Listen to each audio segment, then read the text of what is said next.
విచిత్రాల నిధి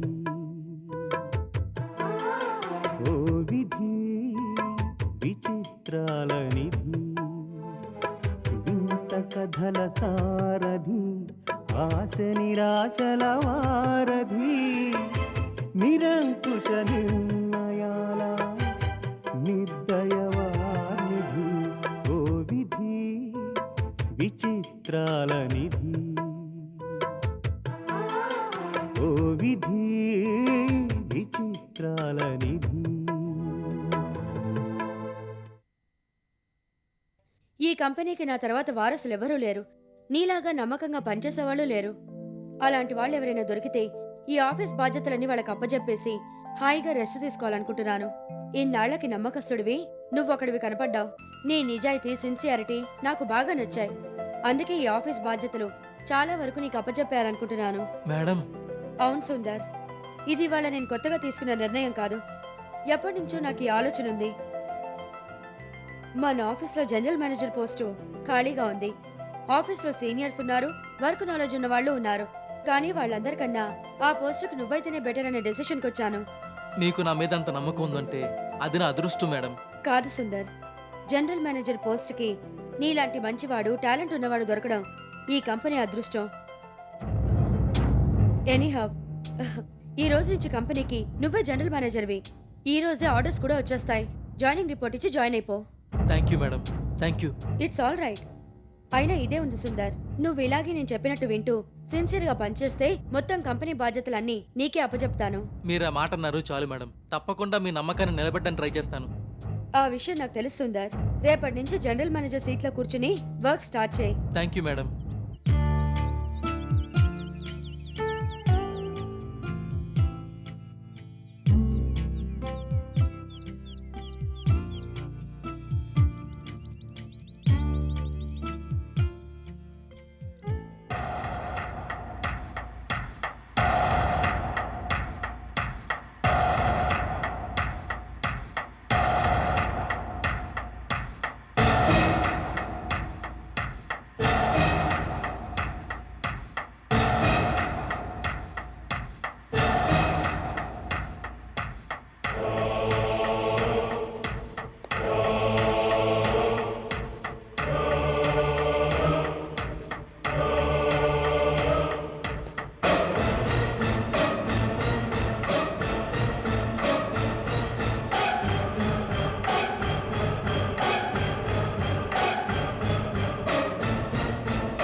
excuse me madam.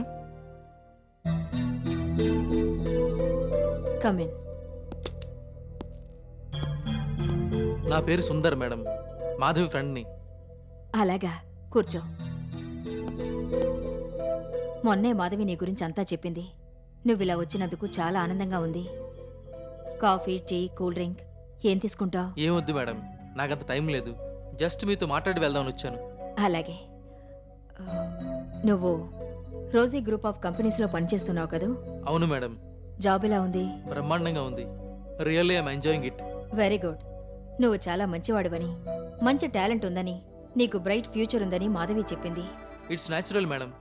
Talent ఉన్న వాళ్ళకి అవకాశాలు వెతుక్కుంటూ వస్తాయి. దాంతో డెఫినెట్గా ఫ్యూచర్ బాగుంటుంది. కరెక్ట్గా చెప్పావు. ఏదేవైనా నిన్ను పెళ్లి చేసుకోబోతున్న మాధవి చాలా అదృష్టవంతురాలు. ఏమో ఆ విషయం మాధవే చెప్పాలి. మొన్న పెళ్లి విషయం మాట్లాడడానికి వాళ్ళ ఇంటికి వస్తానని చెప్పి ముంబై వెళ్ళిపోయావట. పాపం వాళ్ళు చాలా బాధపడ్డారు. ప్రతి చిన్న విషయానికి బాధపడడంలో అర్థం లేదు మేడం. అయినా ఆఫీస్ పనుల కన్నా పర్సనల్ పనులు అంత ముఖ్యం కాదు కదా. కోర్స్ ఆ సిన్సియారిటీ ఉండాల్సిందే కాదని నేను అన్నాను.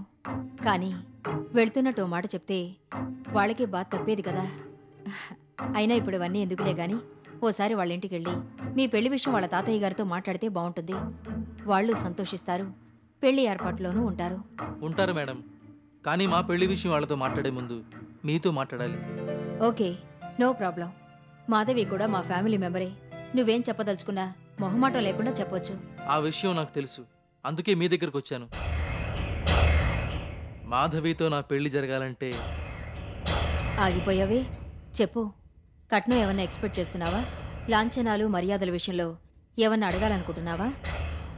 అవేమీ కాదు, కానీ ఒకే ఒక కండిషన్ ఉంది. కండిషనా? ఏమిటో చెప్పు. మా పెళ్లి జరగాలంటే మీ పెళ్లి ఆగిపోవాలి. అర్థం పర్థం లేకుండా మాట్లాడుతున్నావేంటి సుందర్? మా పెళ్లికి మీ పెళ్లికి సంబంధం ఏమిటి? అదంతా మీకు అనవసరం. మాధవితో నా పెళ్లి జరగాలంటే మీ పెళ్లి ఆగిపోవాలి. That's all. మీకు అర్థమైందని అనుకుంటున్నాను. మాధవితో నీ పెళ్లి జరగాలంటే మా పెళ్లి ఆగిపోవాలా? ఎస్, కరెక్ట్గా అర్థం చేసుకున్నారు. ఈ విషయంలో మీరు తీసుకున్న డెసిషన్ మీదే మా పెళ్లి ఆధారపడి ఉంటుంది. మీ పెళ్ళో మా పెళ్ళో ఏదో ఒకటి డిసైడ్ చేసుకోండి. ఏంటి ఒక్కసారి అలా బ్లాంక్ అయిపోయారు?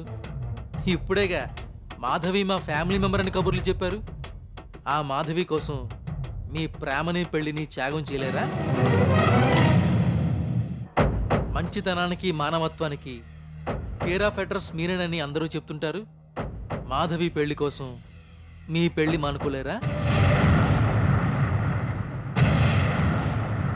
ఏం మాట్లాడరే?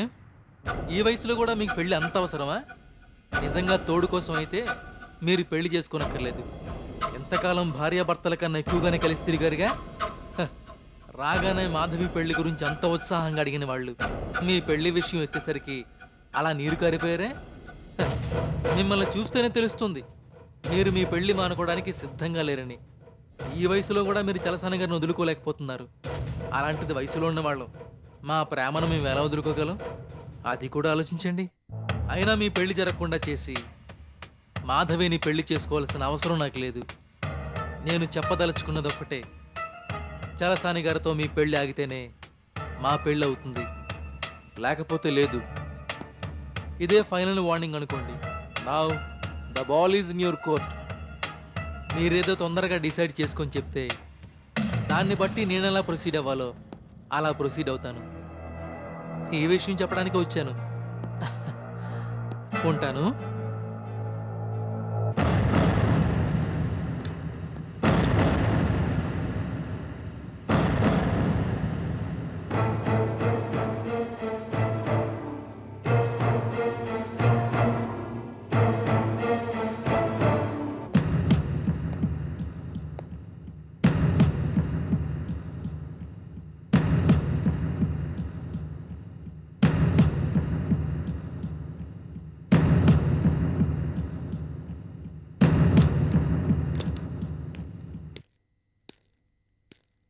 సుందర్ వచ్చి వెళ్ళినట్టున్నాడు.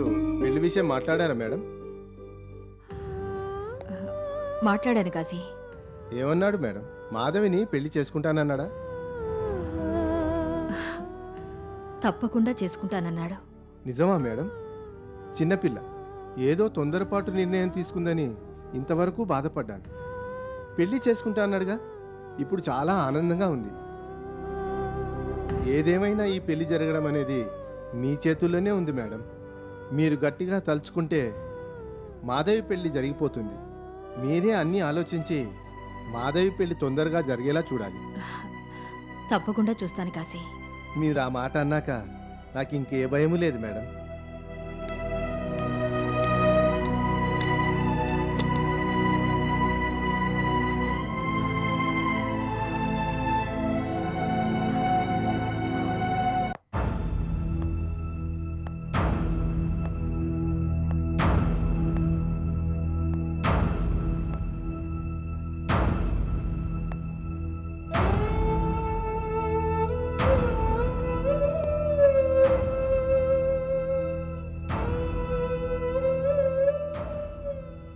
లక్ష్మి, భోజనానికి రానన్నావని ఆఫీసు క్యారియర్ పంపించాను. అప్పుడే వచ్చేసావేమిటి? ఏమిటి లక్ష్మి అలా ఉన్నావు? ఒంట్లో బాగోలేదా? నా మనసేం బాగోలేదాయా. ఏమైంది లక్ష్మి? ఓ విచిత్రమైన పరిస్థితిలో ఇరుక్కుపోయానాయా. నేనెప్పుడు ఏం చేయాలనుకున్నా దురదృష్టం నాకన్నా 2 అడుగులు ముందే ఉంటుందనుకుంటాను. చలసాని గారి గురించి ఎంతో ఆలోచించి ఆయనకు తోడుగా ఉండాలని ఈ వయసులో పెళ్లి చేసుకోవాలనే నిర్ణయానికి వచ్చాను. ఇప్పుడెవరైనా కాదన్నారా? అన్నవాళ్ళు అన్నారు, అర్థం చేసుకున్న వాళ్ళు చేసుకున్నారు. ఈ వయసులో పెళ్ళేమిటని కొందరు చాటుగా వెళ్ళి నవ్వుకున్నారు, వెక్కిరించారు, వేళకోళం చేశారు, సూటిపోటి మాటలు అన్నారు. అయినా ఓ మంచి నిర్ణయం తీసుకున్నప్పుడు దేనికి బాధపడాల్సిన అవసరం లేదని మౌనంగా ఉండిపోయాను. అందుకే అంత ధైర్యంగా పెళ్లి చేసుకోవాలనే నిర్ణయానికి వచ్చాను. ఆ విషయం అందరికీ తెలుసు కదా లక్ష్మి. అందుకే ఇంట్లో పిల్లలు కూడా నిన్ను అర్థం చేసుకున్నారు. పెళ్లి పనులన్నీ ఎంతో సంతోషంగా చేస్తున్నారు. నిజమే ఆయా, కానీ మా పెళ్లి జరగాలి కదా. ఒక పక్క ఏర్పాట్లన్నీ జరిగిపోతుంటే ఇప్పుడు ఇలా మాట్లాడతావేమిటి? అసలు ఏమైంది నీకు? మాధవి పెళ్లి జరగాలంటే మా పెళ్లి ఆగిపోవాలి. ఏమిటి లక్ష్మి నువ్వు చెప్తున్నది? మాధవి పెళ్లికి నీ పెళ్లికి ఏమిటి సంబంధం? లేకపోవచ్చాయా, కానీ మాధవిని పెళ్లి చేసుకోబోయే సుందర్ ఇందాక ఆఫీస్కి వచ్చాడు. వాళ్ళ పెళ్లి జరగాలంటే మా పెళ్లి ఆగిపోవాలని కండిషన్ పెట్టాడు. ఆ మాట అనడానికి అతనేవాడు లక్ష్మి. అసలు అతనికి మనకి సంబంధం ఏమిటి? అయినా అలాంటి పిచ్చివాగుడు వాగుతుంటే చూస్తూ ఎలా ఊరుకున్నావు? చాచి కొట్టి బయటకు తోసేయాల్సింది. అలా చేయడం పెద్ద పనేం కాదాయా. నా ఆవేశం వల్ల మాధవి పెళ్లి ఆగిపోతుందే తప్ప ప్రయోజనం లేదు. ప్రేమించిన వాణ్ణి పెళ్లి చేసుకోవాలని ప్రతి ఆడపిల్ల కలలు కంటుంది. కొందరి కలలు నిజమవుతాయి, కొన్ని కలలుగానే మిగిలిపోతాయి. మాధవి తన ప్రేమ మీదున్న నమ్మకంతో కాశీ తెచ్చిన సంబంధాన్ని కూడా కాదని సుందర్ని పెళ్లి చేసుకుంటానని ఖచ్చితంగా చెప్పింది. దీన్ని బట్టి పెళ్లి మీద మాధవి ఎన్ని ఆశలు పెట్టుకుందో అర్థమవుతుంది. ఇప్పుడు నేను పెళ్లి చేసుకోవడం వల్ల మాధవి కలలు చెదిరిపోతాయి, పెళ్లి ఆగిపోతుంది. నా కారణంగా అలా జరగడం నాకిష్టం లేదు ఆయా. అలాగని ఇంతదాకా వచ్చిన పెళ్లిని ఆపేస్తావా? అదే జరిగితే నలుగురిలోనూ నవ్వుల పాలైపోతావు. అయినా ఇది నువ్వొక్కదానివి తీసుకోవాల్సిన నిర్ణయం కాదు. చలసాని గారికి ఈ విషయం తెలిస్తే ఆయన ఎంత బాధపడతారో ఒక్కసారి ఆలోచించావా? నిజమే, కానీ ఏం చేయమంటావు? నా కారణంగా పాపం మాధవి పెళ్లి ఆగిపోతుంటే చూస్తూ ఎలా ఊరుకోనాయా? లక్ష్మి, ఇలా అంటున్నానని మరోలా అనుకోకు. మంచితనానికి ఓ హద్దుండాలి. మాధవి గురించి ఆలోచించు, కాదనను. కానీ ఆ పెళ్లి కోసం మీ పెళ్లి ఆపేయాలనుకోవడంలో అర్థం లేదు. ఆ విషయం నాకు తెలుసు, కానీ అంతకన్నా వేరే మార్గం లేదు. మాధవి ఎవరో కాదు, కాశీ మనవరాలు. చిన్నప్పటి నుంచి నా కళ్ళ ముందే పెరిగిన పిల్ల. ఆ అమ్మాయి సుఖం గురించి నేను కూడా ఆలోచించాలిగా. నా కారణంగా ఆ పిల్ల పెళ్లి ఆగిపోకూడదు, తన బతుకు నరకం కాకూడదు. అదే గనక జరిగితే కాశీ తట్టుకోలేడు. నువ్వెన్నైనా చెప్పు లక్ష్మి, మాధవి పెళ్లి కోసం నీ పెళ్లి మానుకోవడం ఎవ్వరూ హర్షించరు. అదీగాక ఇన్నేళ్ల తర్వాత నీ జీవితంలోకి కొత్త వెలుగొస్తుందని పిల్లలు సంతోషిస్తున్నారు. ఇది విని అస్సలు తట్టుకోలేరు. ఆ విషయం కూడా ఆలోచించు. నిజమే ఆయా, కానీ ఎంతగా నచ్చ చెప్పాలని చూసినా నా మనసు ఒప్పుకోవడం లేదు. నేను జీవితం చివరి అంచుల్లో ఉన్నాను. మాధవి ఇప్పుడే కొత్త జీవితం ప్రారంభించబోతుంది.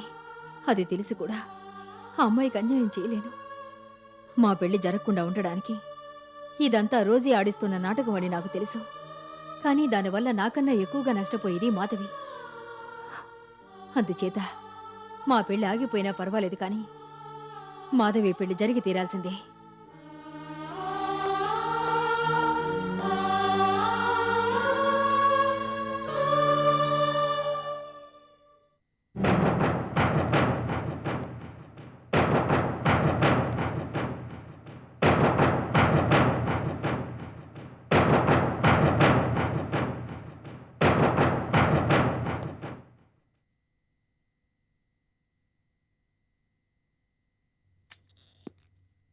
Good morning madam. రా సుందర్, నీకోసమే వెయిట్ చేస్తున్నాను. కూర్చో. ఏంటి చాలా హుషారుగా కనపడుతున్నావు? 2 birds at 1 shot అని అటు ప్రమోషన్ ఇటు పెళ్లి రెండూ సాధించుకొచ్చినట్టున్నా అంటే లక్ష్మీదేవి దగ్గరికి వెళ్ళొచ్చావన్నమాట. ఊరికి వెళ్ళి రాలేదు మేడం. ఈ వయసులో పెళ్ళేంటని చడామడా దులిపేసి మరీ వచ్చాను. నిజమా? కానీ లక్ష్మీదేవి అంత తేలిగ్గా వదలదే. నా పెళ్లికి నీకు సంబంధం ఏంటని గట్టిగా అడుగుంటుందే. అడగడానికి నేను అవకాశం ఇస్తే కదా మేడం. వెళ్ళడమే ఫైర్ అయిపోయాను. ఈ వయసులో మీకు పెళ్లి అంత అవసరమా? మీ పెళ్లి కోసం ఇద్దరు ప్రేమికులను విడదీయాలా? ఇదేనా మీ సంస్కారం? ఇదేనా మీ మంచితనం అని ఒక్కొక్క మాట అడుగుతుంటే సమాధానం చెప్పలేక నోరెళ్ళ పెట్టేసింది. నిజమా? అవును మేడం. ఇంతకీ అసలు విషయం లక్ష్మీదేవి క్లియర్ గా అర్థమయ్యేలా చెప్పావా? మాధవితో నా పెళ్లి అవ్వాలంటే మీ పెళ్లి ఆగిపోవాలని క్లియర్ గా మొహం మీద కుట్టినట్టు చెప్పాను మేడం. దాంతో టోటల్ గా బ్లాంక్ అయిపోయింది. పాపం లక్ష్మీదేవికి ఈ వయసులో అంత పెద్ద షాక్ ఇచ్చొచ్చావు. ఎలా తట్టుకుంటుందో. మీది అదే వయసు అనుకుంటాను. ఏదైనా షాక్ తగిలితే మీరు తట్టుకోలేరేమో మిస్సెస్ రోజీ గారు. మాధవి, నువ్వేంటి సడన్ గా ఎలా వచ్చావు? ఎంతైనా ప్రేమికుడివి కదా, ఓసారి చూసి వెళ్దామని వచ్చాను. గుడ్. నిజంగా మాధవి లాంటి మంచి అమ్మాయి లైఫ్ పార్ట్నర్ గా దొరకడం నీ అదృష్టం సుందర్. నేను అదే అనుకుంటున్నాను మేడం. కానీ నేను మాత్రం వాళ్ళు అనుకోవడం లేదు. నీలాంటి చీట్ ని లైఫ్ పార్ట్నర్ గా ఎంచుకోవడం నాకెంత మాత్రం ఇష్టం లేదు.